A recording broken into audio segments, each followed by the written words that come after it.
Bonjour Philippe Val. Bonjour. Vous êtes journaliste et essayiste, vous êtes ancien directeur de Charlie Hebdo et de France Inter.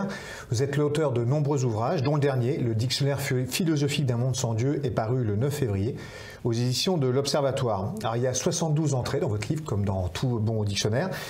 Et à la lettre P, vous entamez ce chapitre par le mot paix, auquel vous consacrez 6 pages. Le problème de la paix aujourd'hui, c'est qu'on ne perçoit la guerre qu'à travers des écrans. Entre les images des films de fiction, des reportages de guerre et nous, il y a des écrans, écrivez-vous. Alors ces lignes, vous avez écrites, j'imagine, avant le conflit ukrainien, mais elles prennent toute leur valeur à l'aune de la récente actualité qui prend une tournure encore plus dramatique aujourd'hui, avec cette colonne qui se dirige vers Kiev, des forces russes. Oui, je pense que nous qui vivons en démocratie et en paix depuis 1945, on a oublié ce que le mot paix veut dire. Et on a cru que la paix était naturelle. Non, la paix c'est culturel. C'est la guerre qui est naturelle. Et on s'est laissé aller à des courants d'opinion dans nos démocraties qui ont entamé notre vigilance. Et c'est catastrophique, je pense. On le voit déjà là, dans ce qui reste de tout ça, dans les discours des candidats politiques, des candidats à la présidence comme Mélenchon, Zemmour, des gens qui déjà... Ça les décrédibilise totalement, ce qu'ils ont, les positions pro-russes ou l'ambiguïté qu'ils ont entretenues. Comment peut-on prétendre diriger un pays, et singulièrement la République française, quand on ne comprend pas à 24 heures, quand on n'a pas une vision à long terme qui excède 24 heures, il disait encore hier, et il le disait encore, sortir de l'OTAN, faire alliance avec les Russes, enfin, quel aveuglement. Mais déjà les mêmes avaient été aveuglés au moment de la guerre du Kosovo et au moment des guerres en Yougoslavie. Les mêmes, au nom d'un prétendu souverainisme, qui est, voilà, ils ont Zemmour avait dit qu'il faudrait un Poutine français. Oui, absolument. Ils ont développé une doctrine qui a fait déjà capoter le référendum de 2005 sur la Constitution européenne, enfin le projet de constitution, le traité constitutionnel, et voilà, on a perdu le sens de l'histoire, on pourrait dire, parce que la paix se construit, nous devons cette paix à l'Europe. Jamais depuis l'Antiquité, l'Europe a connu une période de paix aussi longue, et on ne comprend même pas qu'à l'intérieur de nos démocraties, par manque de culture, peut-être par manque d'éducation, j'en sais rien, on en soit arrivé à ce que des courants aussi forts traversent la société. Alors l'Europe précisément, elle a fait preuve de nombreuses divergences toutes ces dernières années, mais là, elle offre, elle propose un front vraiment uni. C'est relativement inédit. C'est même curieux à tel point c'est frappant. Oui, elle est prête pour assumer le leadership de la démocratie dans le monde, comme vous l'écrivez dans votre livre. Elle devrait, si elle était une force, ça n'est pas le cas. Mais si elle était une force militaire, notamment, mais ça n'est pas le cas. Mais c'est pourtant dans sa nature d'être ce qu'elle est en ce moment. C'est pour ça qu'elle s'est construite aussi, pour être une force de paix, ou en tous les cas, une force qui s'oppose aux dictatures et qui s'oppose au totalitarisme. Ça s'est fait contre ça. Et maintenant, ce que je voudrais dire aussi, c'est que l'Europe a capoté en 1954, au moment du vote de la CED. Elle s'était au bord d'être votée, la communauté européenne de défense. On n'en serait pas là aujourd'hui, on ne serait pas emmerdé à ce point par Poutine si on avait voté pour la CED. Pourquoi n'a-t-on pas voté pour la CED à ce moment-là? Parce que Mendès France était engagé dans des négociations pour sortir de la guerre d'Indochine, et ce sont les Russes. C'est Molotov qui a dit à Mendès, bon bah ok, on n'envahira pas le Sud-Vietnam, mais à une condition, en contrepartie, vous empêchez qu'on vote la CED au Parlement. Et on n'a pas voté la CED. Encore une fois, déjà les Russes, c'est-à-dire cette espèce de pan-russisme qui était existant déjà au moment du communisme, mais qui n'a pas changé depuis la chute du mur, et qui est incarné dans Poutine. L'Europe a pris de nombreuses sanctions sur le front économique, financier vis-à-vis de la Russie. Il y a aussi quelque chose qui relève du symbole, mais aussi de l'influence, du soft power. C'est l'interdiction de diffusion de deux médias, RT France et Sputnik, dont l'audience est relativement marginale en termes de télévision, mais pas du tout en revanche sur les réseaux sociaux. Sur les réseaux sociaux, c'est énorme, 1 million. Alors précisément, on interdit l'audience, mais il n'aurait pas fallu... Comment fait-on pour endiguer l'influence de ces deux médias sur les réseaux sociaux? Je ne me suis jamais expliqué l'autorisation d'émettre. Je ne comprends pas qu'un... Au nom du pluralisme et de la liberté d'expression? Non, une dictature avérée, dont une des armes les plus connues et les plus anciennes est la diffusion de fake news, la diffusion de propagande et de choses fausses. Je ne comprends pas qu'on ait donné l'autorisation à RT et à Sputnik. Déjà pour commencer, bon maintenant on le retire heureusement, mais je trouve ça hallucinant. Ensuite, les réseaux sociaux, ça pose un autre problème. Ça renvoie à un sujet que vous abordez effectivement dans votre livre. Voilà, les réseaux sociaux... Avec la nécessité d'instaurer un statut de responsabilité pénale pour un directeur de la publication, à l'instar de ce qu'on retrouve dans la presse, dans l'édition. Comme vous avez dans les journaux, comme on a. Personnellement, je me suis retrouvé... peut-être 20 ou 25 fois devant la 17e chambre correctionnelle de Paris pour des affaires de presse, et je trouve que c'est tout à fait normal. Je n'ai jamais été scandalisé par ça.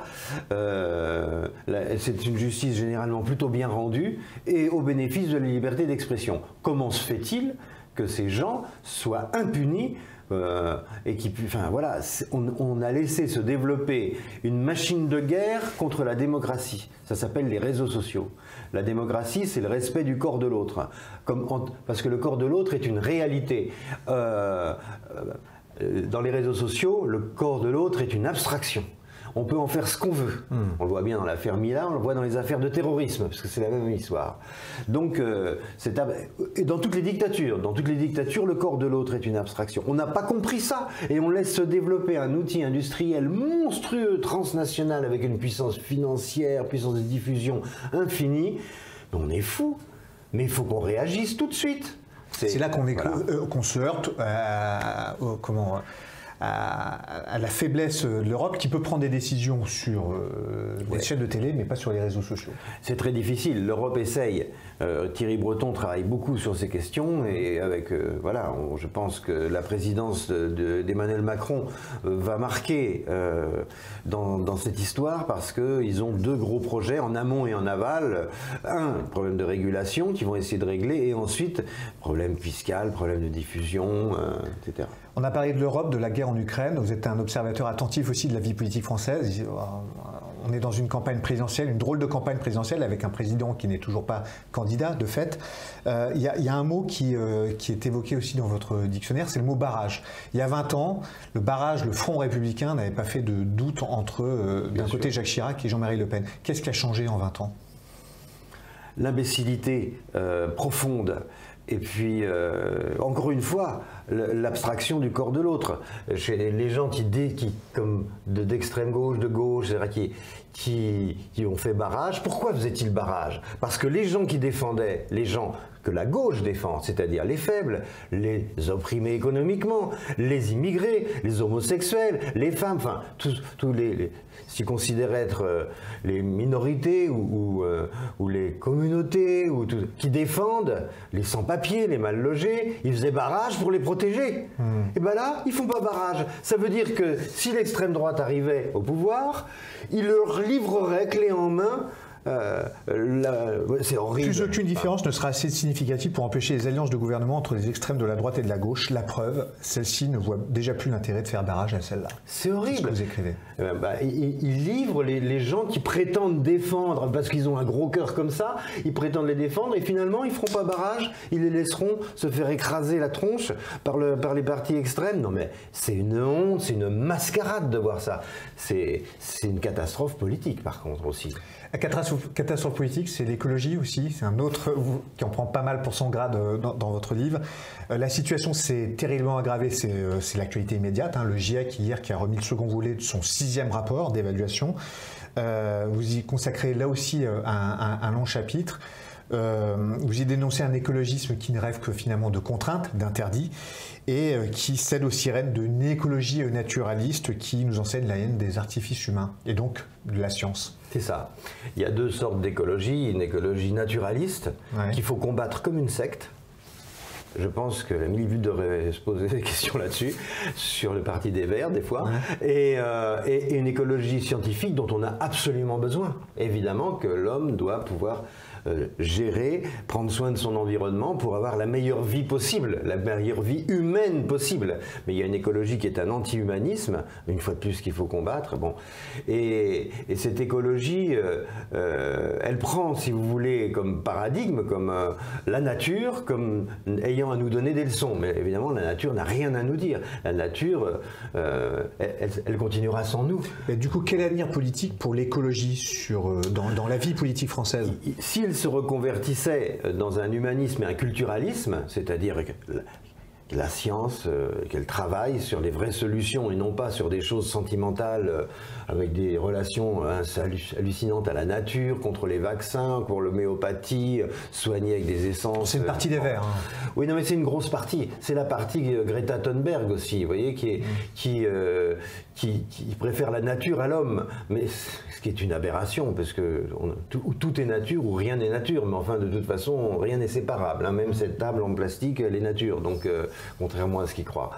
Donc, cette écologie-là doit être combattue parce qu'elle nous mène à un totalitarisme. Je regardais hier David Béliard, qui est un exemple type quand même de l'écologiste allumé, professeur Nimbus de l'écologie, qui veut faire des contrôles d'identité quand on sera au centre de Paris et qu'on en sortira, il faudra prouver qu'on avait quelque chose à faire, parce que c'est une zone apaisée, le centre de Paris.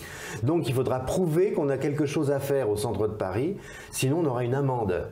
Non mais là, il faut arrêter tout de suite. Vous voyez, ces gens-là, il faut les réveiller, il faut leur dire non, écoutez, vous êtes sur Terre, la réalité c'est pas ça.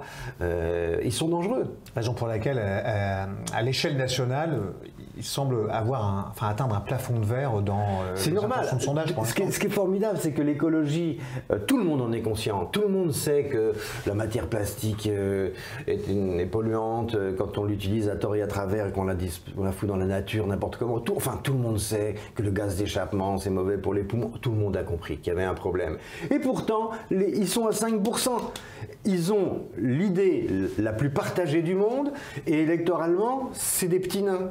Pourquoi? Parce que les gens, quand même un peu moins abrutis qu'ils ne pensent, et ils ont bien compris que c'était des charlatans. Quand ils ont un cancer, les gens, ils vont voir un oncologue, ils ne vont pas voir un homéopathe. Et bien, ce sont les homéopathes. Les Verts, c'est un parti d'homéopathes en quelque sorte, et ils soignent avec des idées, mais pas avec des vraies solutions, des croyances, des doctrines. Mais on ne résout pas les problèmes de pollution environnementale avec une doctrine. Merci Philippe Val pour ces mots incisifs ce matin. Merci beaucoup.